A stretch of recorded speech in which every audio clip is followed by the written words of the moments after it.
Bien, como dijimos al comienzo de este programa, y bueno, ya lo habíamos anunciado en los flyers correspondientes en las redes sociales del programa desde ya, realizaremos algunas consideraciones sobre un tema, una expresión, una definición que se ha trabajado bastante desde las décadas de los 90 ya, en psicología, en sociología, en la parte jurídica menos, porque lamentablemente con respecto al tema de violencia, sí, por supuesto, violencia de género y demás, pero no hay todavía, bueno, digamos, definiciones no, porque es un tema desafortunadamente tan mutante que tan perversamente mutante que no podemos, por supuesto sí lo podemos definir, pero no podemos dar una definición concreta y clara porque quizás al otro día aparezca, o al segundo, otra forma. De hecho, con la tecnología digital, un ejemplo clarísimo, han existido y existen otras formas de violencia que se realizan a través de las redes sociales, a través de programas, a través de ciertos videojuegos, ¿sí? Una rama amplísima. Reitero, como dije, y lo reafirmo, de esa gran, enorme, tremenda, brutal, bestial palabra que es violencia. La violencia invisible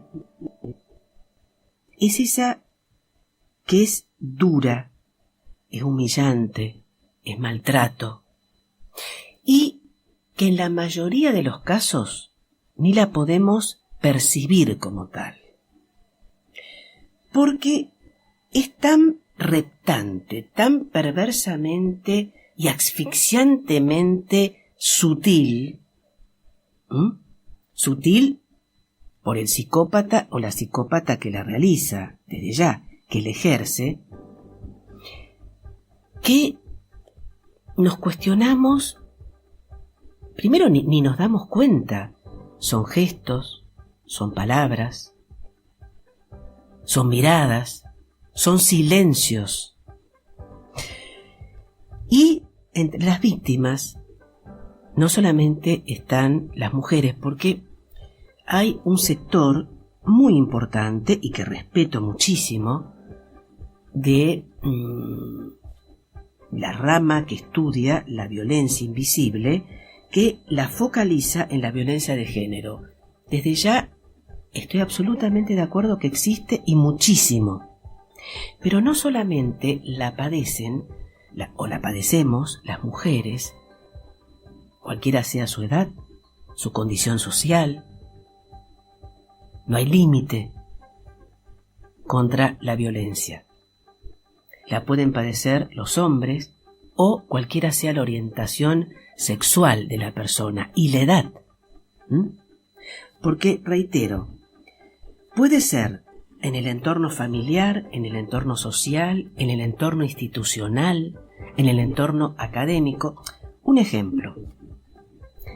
En el ámbito doméstico, marido, mujer, pareja,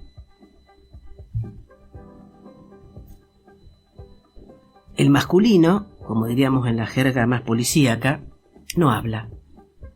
La mujer habla, intenta, silencio, silencio, silencio, silencio, silencio. Ese silencio letal, brutal, prolongado, eso es violencia invisible. Y no va a ocurrir una vez, porque el psicópata, el maltratador, el que humilla, lo va a realizar una vez, sondea, toma a la víctima, a la presa indicada, y sabe que la puede manipular.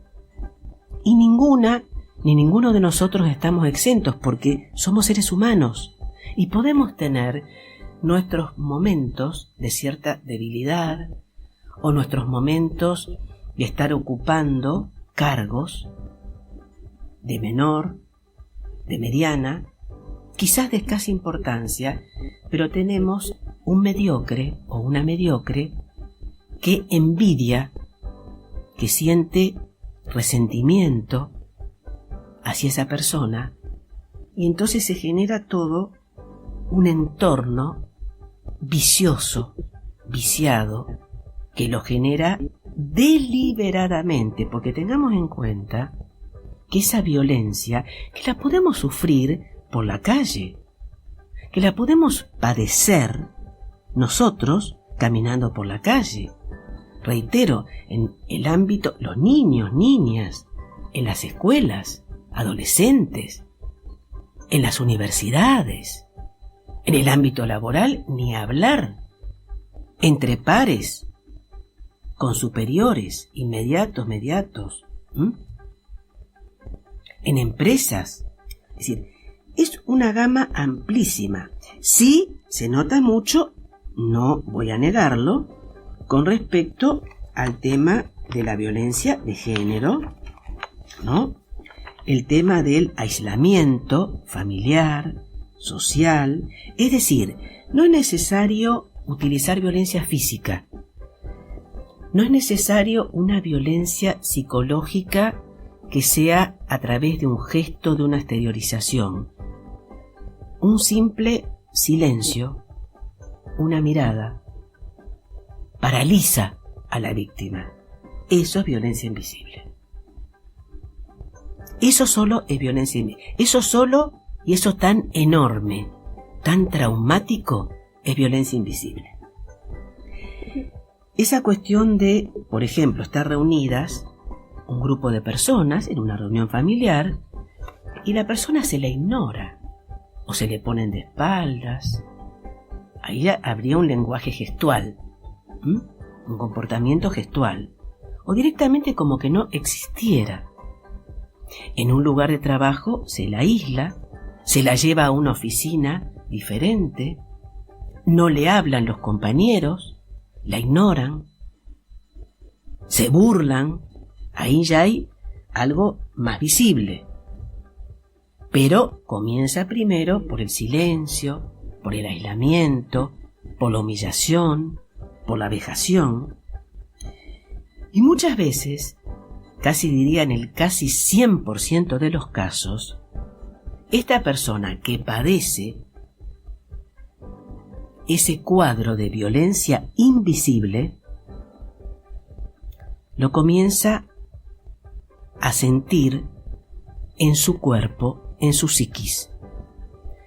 Dolores de cabeza, dolores de espalda, dolores gastrointestinales, no querer asistir al lugar de trabajo o a la institución donde trabaja, ya sea una institución que puede pertenecer a alguno de los poderes del Estado, legislativo, ejecutivo, judicial.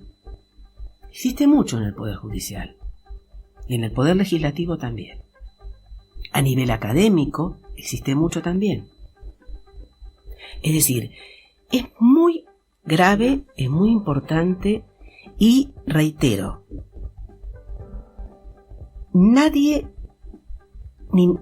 considero que ninguno de nosotras ni nosotras ha estado exento en algún momento de su vida de padecer de la violencia invisible. Por ejemplo, por sentirse agredido de una manera directa, indirecta o por gestos, miradas, como ya dije, silencios, por su cuerpo. En el caso de adolescentes se da mucho. Maltrato escolar, el bullying, en el anglicismo. Y el cuerpo somatiza y esto provoca traumas, provoca el aislamiento de la víctima y esto provoca placer en el psicópata o la psicópata. Desde ya está logrando su objetivo: degradar, humillar, maltratar. son esos silencios incómodos, esas situaciones incómodas, ese tener que respirar para decir tengo que ir a tal lugar, me tengo que preparar. Toda esa preparación para ir a un lugar y decir tengo que resistir es porque se es víctima de esa violencia. Después de un tiempo nos podemos dar cuenta o no. Por supuesto, necesitamos asesoramiento de personas que indudablemente por lo general se especializan en esto, en la rama de la psicología, de la sociología, ya cuando es un grupo, de la psicología social, ya cuando son grupos, de la psicología, o de los psiquiatras, médicos y médicas psiquiatras. No son temas menores, todo lo contrario.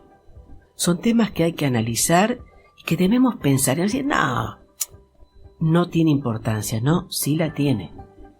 Porque a mediano, a corto o a largo plazo, ¡puc!, el cuerpo y la mente, o ambos, que sería el ser humano, explota. Por algún lado explota.